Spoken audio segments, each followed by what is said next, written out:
What's up, AP Precalculus students? We're going to do the 4-4 homework here where we're evaluating log expressions.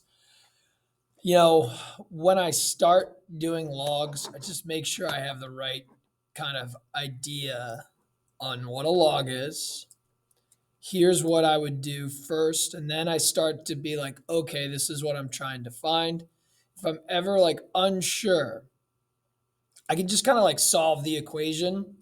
Maybe this is an unknown, this is a variable. You could rewrite this using the inverse, the base to the power. So 10 to the power will undo the log base 10. I get 1 equals 10 to what number? Okay, so what I realize is the log of a number is the exponent that we're trying to find. The base to what exponent gives you the number inside the log. So 10 to the 0 is 1, so the log base 10 of 1 is 0. So I'm looking for the exponent. Let's just do another one really quickly. 10 to the is what? That gives me 0.1 equals 10 to the what? Okay, so what power of 10 gives me 0.1? Now what you will find is you can either go that way and be able to get the answer -1, or we understand that the log of some base to the power will undo each other, and you just get the power. Well, what you could possibly do is rewrite what's in here as 10 to a power. So 10 cubed is 1,000. The log base 10 of 10 cubed must be 3. So there's different ways to do it, either rewriting it as an exponent and realizing you're finding the exponent, just kind of looking at it and being like, okay, my answer of a log is the exponent, or rewriting what's inside the log as a base to a power. It's all the same thing. Okay, so this one's a great example because this is the log of 100 to the 1/3. 100 is the same as 10 squared. 10 squared to the 1/3 is 10 to the 2/3. So the log base 10 of 10 to the 2/3 is 2/3. Now, maybe you're confused by this one. You see this one and you're like, I have no idea what to do on this one. Well, it makes sense that you'd be confused. So maybe you're trying to do this to help you. 0 equals 10 to what power? 10 to a power, a number to any power, will always be positive. Even if you plug in a negative, you would just get a fraction. We approach 0 with exponential functions. We never get to 0. Since you never get to 0 with exponential functions, you're not allowed to plug in 0 in log functions. It's the whole inverse situation, flip-flopping. This problem is an example of maybe I would rewrite this as 10 to the -1/2. If you have a positive 1/2 in the denominator, divide or do the opposite to make it in the numerator. We write this as a log base 10 of 10 to a power. The answer is going to be the power. All right, so 10 to powers for log base 10. E to powers for log base E. Again, let's not worry about it. If we want to, we can always kind of rewrite it so that we understand, okay, E to the log base E will undo each other. E equals E to what power? This is the number I'm trying to find. Well, E to the first is E. What you will find is, just like with tens, the natural log of E to a number will just be the number, because the log base E of E to a power will undo each other, just leave you the power. So we like to plug in powers of E into logs. This is E to the first. Oh, that's another way to do it. You could be like, oh, this is log of E to the first, so we get 1. This is the natural log of E to the 6, so we just get 6. The natural log and the E to the will undo each other, just leave you the to the the power. Natural log of e to the 1/2 will be 1/2. I want to say that this answer is 1/2, but it's wrong. It's a big mistake. It's the natural log of e to a power. Well, the power is -2. It's the same thing like right here. I want to say this is 1/2, which is 2, but it's not. It's the log of 10 to the power. Very similar to why I could not plug in 0 into log base 10. You cannot plug in a negative into a log because if you think about the inverse situation, e to a power can never equal a negative number. E to a power either approaches 0 or approaches infinity if we're talking about going in any direction. So since I don't get negative values for like my y's on e to a power, I can't plug in negative values into log functions. I can't plug in negatives. I can't plug in 0. The natural log of -1 is undefined. This is a great one. This is like what we do to solve equations. If we have e to a power, we could take the log of both sides. Boom, we just get x plus 1. You can see how you can get this in a different way. You could write this as the natural log of e to the x times e to the first. Then I'd have to use log properties, which we'll learn about next class. So never mind. That's good. All right, base 2s. Start it off. 2 to the power. Gets rid of the log base 2. 32 equals 2 to what power? 2, 4, 8, 16, 32. All right, so you can either do that or you could say, okay, 32 is 2 to the 5th. The log base 2 of 2 to the power will just be the power. All different ways to kind of figure this out. 2 to what power is a quarter? Well, you could say like a quarter is 2 to the -2nd power. This is something you kind of have to think about. It's not something you can do. And like, oh, do this process, you'll get the answer. It's like, I know 2 to the first is 2. I know 2 to the -1st is 1/2. I know 2 to the -2nd would be 1 over 2 squared, which is a quarter. So my answer is -2.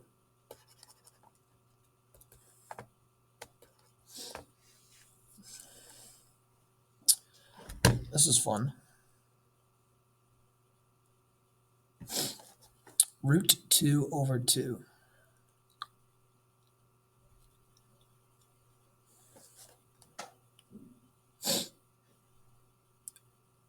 I got it. I'm going to rewrite this as root 2 times 2 to the -1st. Cool.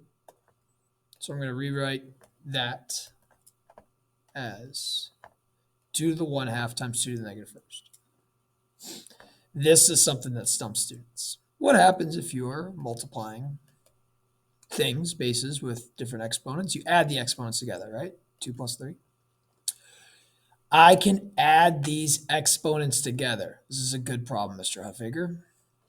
1/2 plus -1 is -1/2. It's almost like I can rewrite the the 2 as root 2 times root 2, and a root 2 cancels. And I get that this is equal to 2 to the -1/2. My answer is -1/2. Cool problem. Good problem. The cubed root of 8. This is a situation where I'm probably going to rewrite 8 as 2 cubed. Sorry, square root of 8. 2 cubed. I was already thinking ahead. So 8 is 2 cubed. 2 cubed, or 8 is taken to the 1/2 power. That is the same as the log base 2 of 2 to the 3/2 power. I'm going to get my answer 3/2. This is probably easier than figuring out like, hey, 2 to what power equals root 8. You kind of just work your way into turning 8 into a 2 to the power. This is another good one, just like this one. This one's probably a little bit easier to do. The log base 2 of 8 times the cube root of 2. Well, 8 is 2 cubed.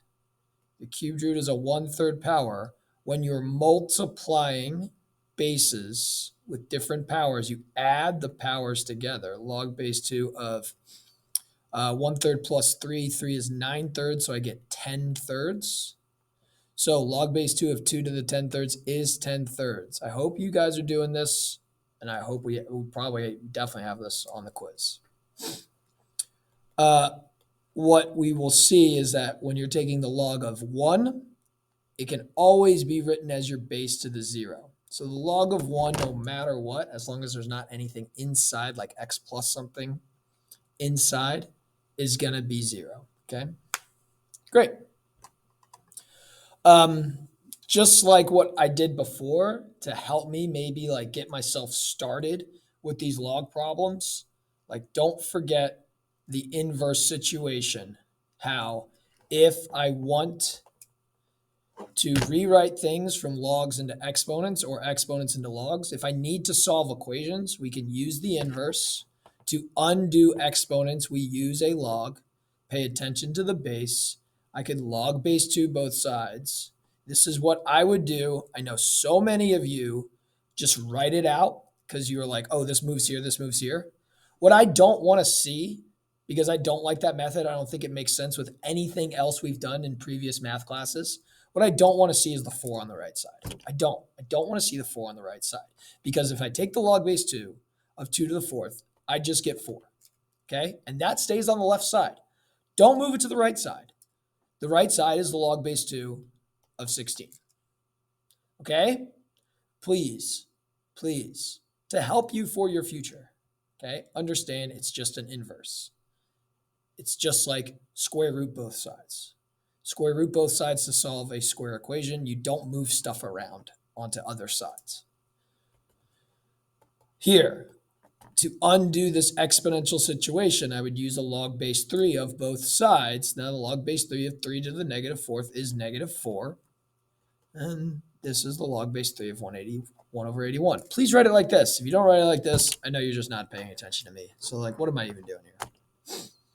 Yeah, this was fun because we did these earlier. We can see like I could write this as 10 to the first times the square root of 10, which is that. And I can see like, oh yeah, these are the same. Or I'm not going to use a 10. I'm better than that. If I log both sides, I can see that equivalence, that 3/2 is the exponent when you multiply 10 and root 10. 1 plus 1/2 is 3/2. Going the other way around, logs undo exponents, exponents undo logs. Please have this understanding of how they undo each other. So like it's like squaring when you have a square root versus square rooting when you have a square. I would 10 to the power of both sides to get rid of log base 10. What I'd want to see is the 100 staying here on this side. And on the right side, you have 10 squared. Now it's like 100 equals 100. Yes, this is a true statement. Like this is the whole log of 10 squared equals 2. We've kind of did the problems before. E to the power will undo a natural log. I get the cubed root of e, not 3, e, equals e to the 1/3. Yeah, that makes sense. These are all statements that like make sense that we were finding earlier. It's just kind of this confirms things. Cool. Sketching logs. Now that we kind of know logs, we don't necessarily have to do what we did last class, which is like sketch the exponent function to understand the log function. Now we are at the point, hopefully, where we understand the inputs that get to your outputs versus, oh, here's my exponential function. The inverse is going to kind of flip those points. Boom, we have our log function. Now I'm just going to be able to say, oh, I know that when I plug in powers of e, I get nice whole numbers for the natural log. I know that the natural log of 1 is 0. So I have the point 1, 0.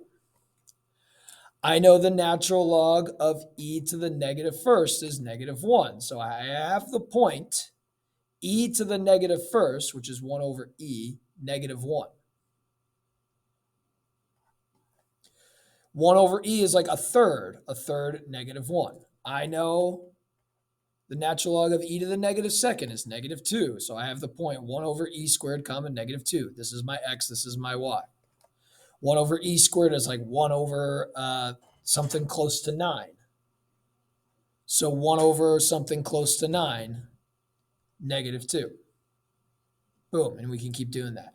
Going in the other direction, e to the first would give us 1. E squared would give us 2.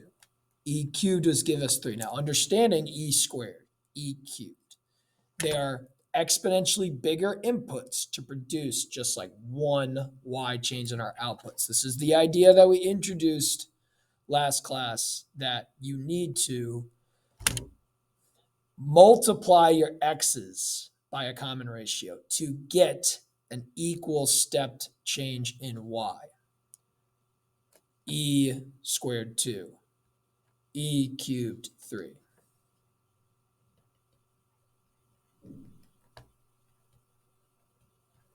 Okay? It is increasing at a decreasing rate, and the rates that are, it's decreasing at a, like, the decreasing rates are like, they're definitely decreasing because we are going to be exponentially slow growing. So same thing here. Now I don't have to look at 10 to the x. I can go straight to log of 10 to the 0. Log of 1 is 0. If I do 10 to the negative first, 1/10, I get negative 1. If I do 10 to the negative second, I get negative 2. If I do 10, I get 1. If I get 100, I get 2. Yo. Like, we have to plug in ever increasing x's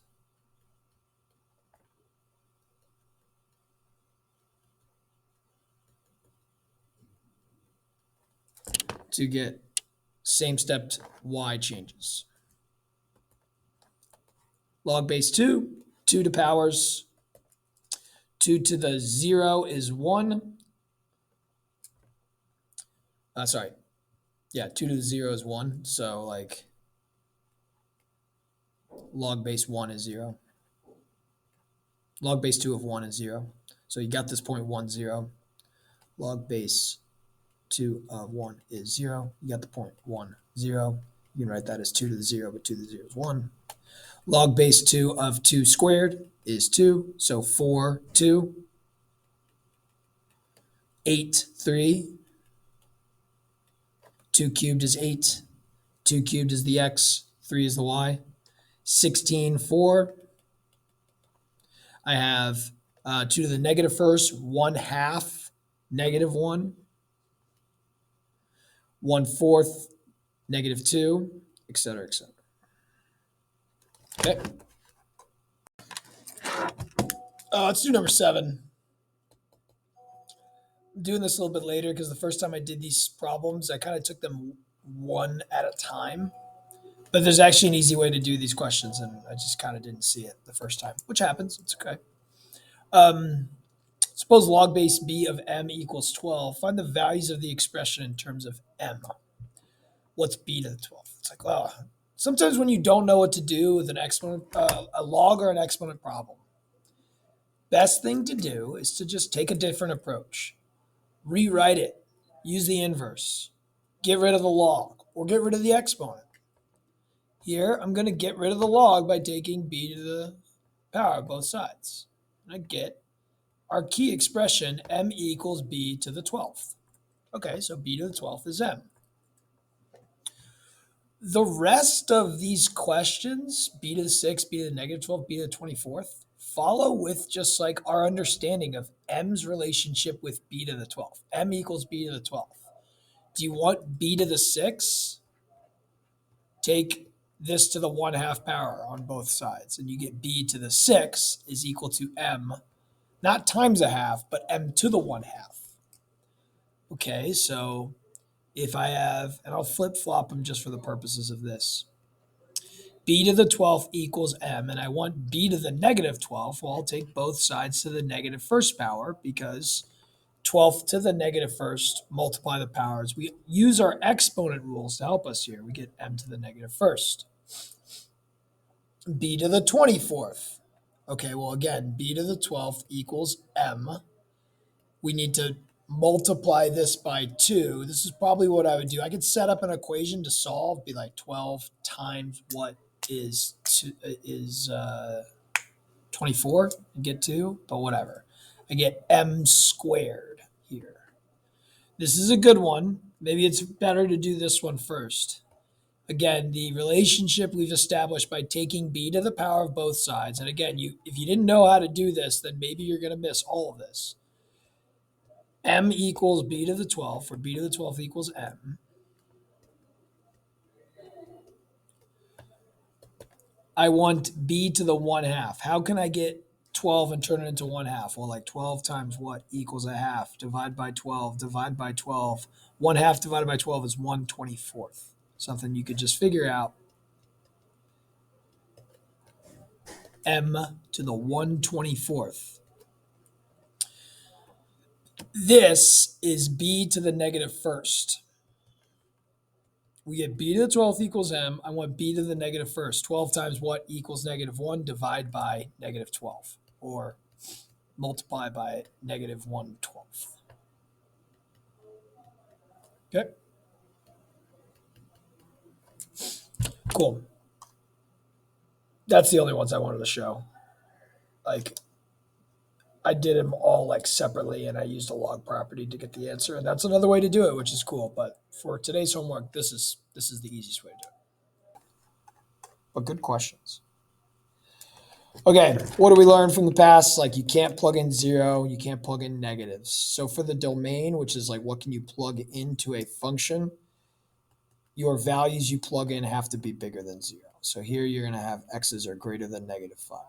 What is your range? We looked at the graphs of logarithmic functions.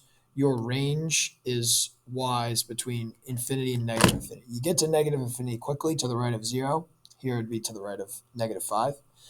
You would slowly increase, but you would increase. You would eventually get to infinite y's, but you'd have to plug in infinitely greater, exponentially greater x's. The y-intercept of the graph is when x is 0. Here I can plug in 0 because it's the log of 0 plus 5, which is just the log of 5. I don't know if we want you to evaluate what the log of 5 is. It's not easy to write 10 as a power to 5. It's not 10 to the 1/2. So I'm just going to leave it like that. X-intercept is when y is 0. We can find when the log of x plus 5 equals 0 by solving the equation and taking 10 to the power of both sides. Getting x plus 5 equals 1, getting x equals negative 4. You could have just figured it out. The log of 1 is 0. Find the values of, these are stuff I can do, f of 5, which is the log of 10, which is 1. F of negative 4.99, which ends up being the log of 0.01. This is 1/100th. This is the same as the log base 10 of 10 to the negative second, so I get negative 2. F of 95 is the log of 100, which is 2 because 10 squared is 100.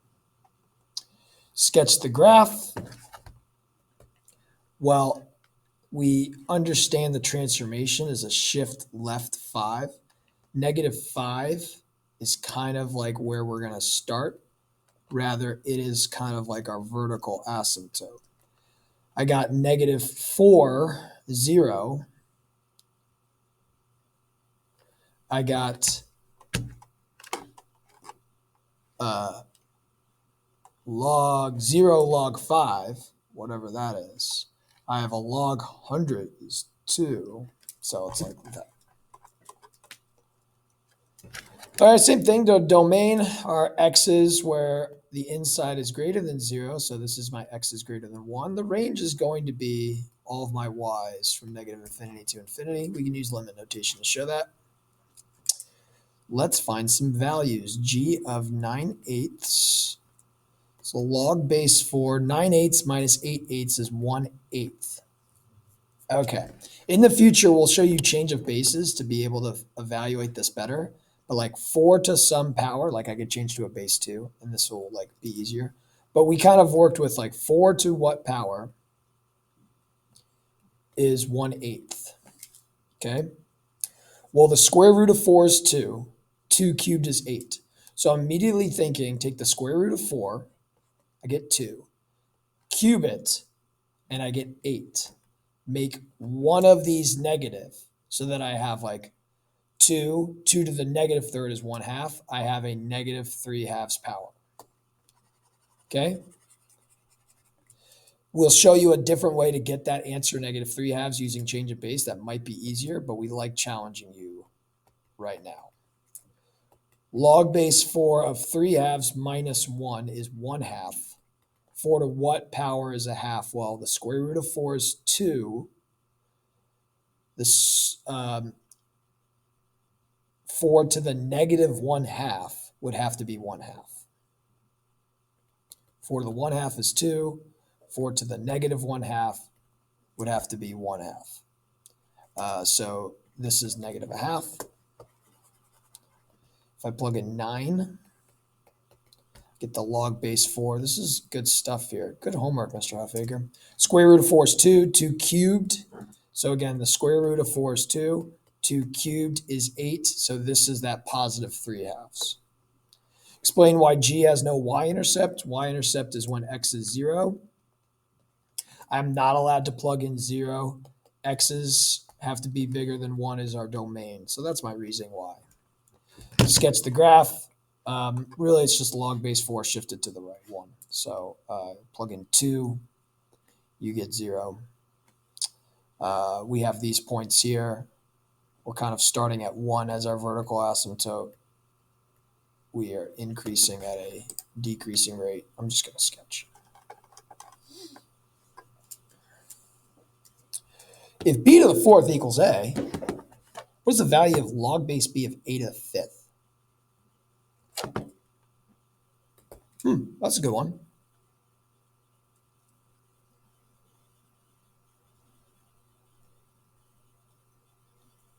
There's different ways that I can approach this.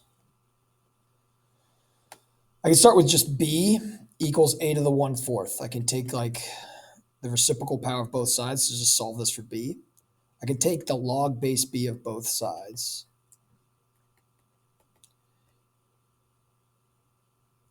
And that doesn't really help me. Because log base b of b is just 1. This is log base b of a to the 1/4.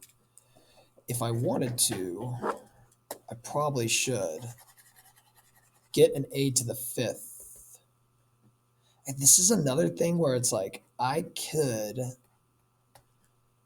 better show you this answer with what I'm thinking using the log property of bringing down the exponent. I'm going to have to talk to Mr. Huffaker about 7 and 10. So I get this. Now, if I take the log base b of both sides, yeah, this is it. This is it. Never mind. Because like the log base b of b is just going to go away. I get 20 equals the log base b of a to the 5th. So 20. There probably are conceptual ways to be like, oh, well, if this is this and this is this, but like, I don't know, that's like tricky. And like, sure, I could like figure it out conceptually, but it's tough. Kind of makes sense for me to do this and just kind of figure it out. It's a good question. Good questions all around. Which one of these can we evaluate? So it's like, what are the numbers where we could take a base to a power and get that? Probably the easiest thing is to think about like reducing your base to like the simplest form. And so if you have base 4, I'd probably reduce it to base 2 by like thinking of 4 to the 1/2. And then can I get 2 to the power to get 5? It's like, no, I can't get this. I could double check this using a calculator. It's like, I'm not going to get a nice rational number. 5 to what power is 20? I mean, like 5 squared is 25. 5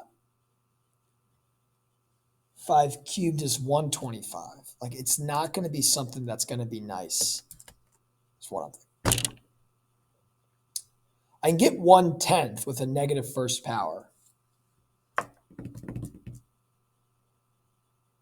But if I take that like to the 7th, it doesn't become like 0.7. So I don't like this. 2 to the negative first is a half. So that's easy. E squared I can plug into the natural log. But like 2e, it's going to be log 2 plus log e. So it's log 2 plus 1. That's not good. I can't take 10 to a power and get 11. It's not going to be 3 plus 1. But 4 square rooted is 2. 2 squared is 4. 4 to the negative first is 1/4. This is something I can do. The square root of 4 is 2. 2 cubed is 8. 2 to the 4th is 16. Can't really cube root 4. Can't really kind of get that to a nice rational number. So I'm thinking no. That's something like I want to check though. It's just like feels like it should be. Like you want to say 3, but it's not 3 because 4 cubed is 64. So I'm kind of just stuck. This one too. This I can do. 10 times 10 is 100 times 10 is 1,000. 10,000, 100,000. Just add a 0 every time you multiply by 10. So what is it? 10 to the first. 10 squared is 100. 1,000, 10,000, 100,000. Yo, you want to do this, but if it's b to the 10th, I'm good. But that I don't like.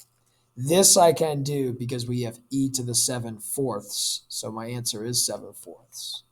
But once we have the log, not base e, this is not something I can do. If we have the log, not base e, if we have log of 10 to a power, then I'd get the power. But if it's natural log of 10 to the power, it's not something I do. So I think I just get those. Let me just check a couple. Like I want to feel like log base 4 of 12 is a nice rational number, but it's not.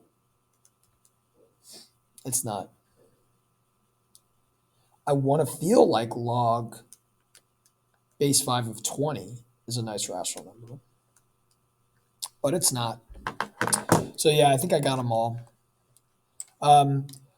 Anyways, I'm going to go back to 7 and 10 after talking to Huffaker because he made this homework. So I want to see what his approach were for these. They're very good questions, but the way I did them intuitively used a log property, and I want to see what he has to do. So I might record another video after this, but this is good for now. We'll see you out there.